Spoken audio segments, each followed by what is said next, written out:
Today is the 24th of July 2026, and we'll be making a brief reference to the disposable income of every Greek household in order to define the exact financial position of the market as a core cash generating capability of the main Greek economy. We have a steep decrease of the disposable income of the Greek households during the last 5 years, amounting up to 40%, and this derives mainly from the increase of the energy costs, from renting costs of property, the consumer goods that have actually skyrocketed, mainly due of the charges of the FMCGs and the main supermarket chains. And also we do have a direct taxation on every income statement of especially the mid class. So as the mid class amounts something like 65% of the taxation generating capability of the state, this is a considerable amount that has to be evaluated. Further than that, the main component of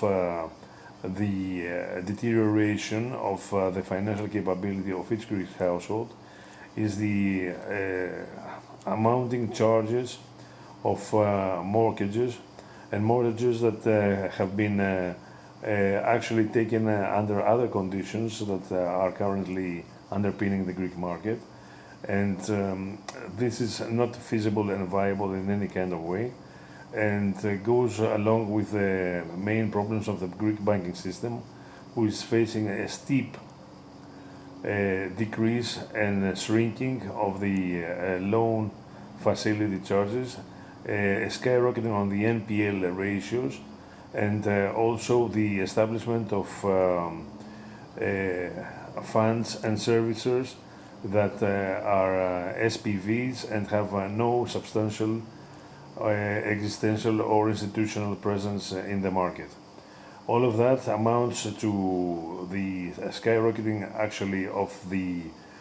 banking charges of each household of up to 60% increase during the last 5 years,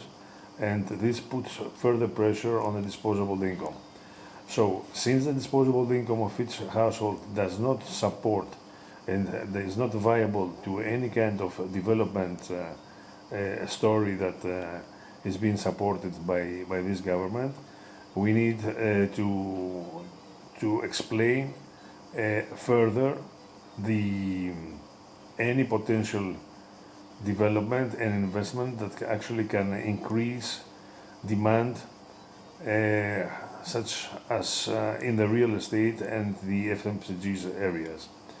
A main comment that has to be done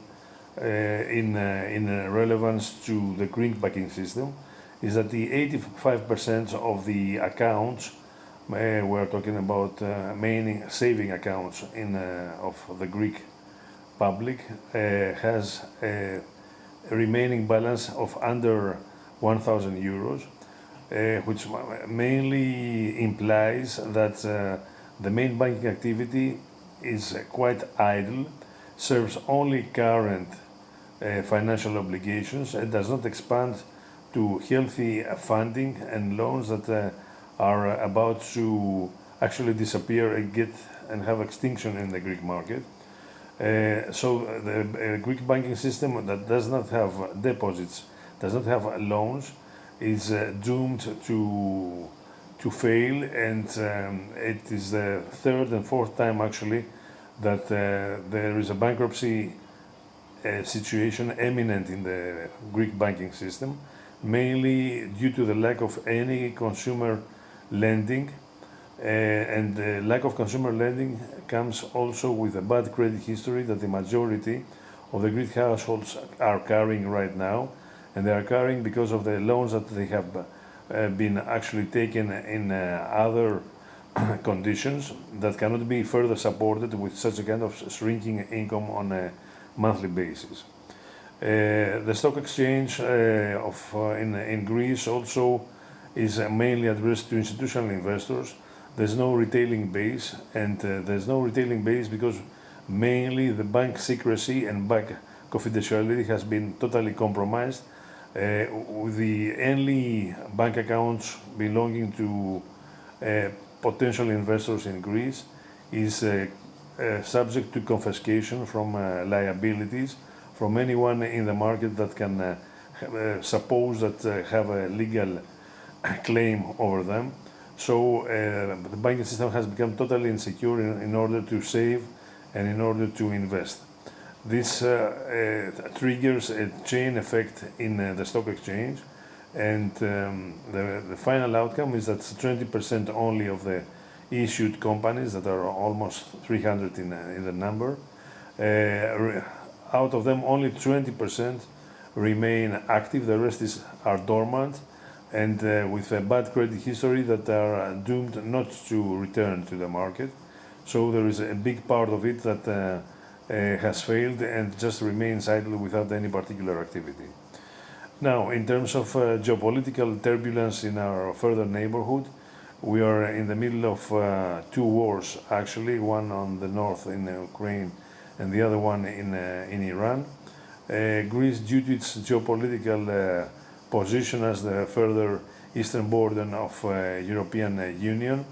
is facing constant pressure, especially of its main neighbor, Turkey. And all of that amounts of an overall pressure to the current Greek government, that beyond any geopolitical sense that could be applied in this kind of cases, we have further problems that are arising from the bad management of daily accounts and affairs, and we are facing a situation of constant new law cases and charges against members of this government that are emerging on a daily basis and totally actually disrepute the capability and credibility of the market. Within this industry and context, Greek citizens are called to contribute once more in their national economy by actually paying excessive taxes, having to suffer a very authoritarian kind of state application over them, and trying to survive through the dignity and the intangibility of their households and properties, which are under jeopardy right now because of the excessive NPL kind of situation in the market.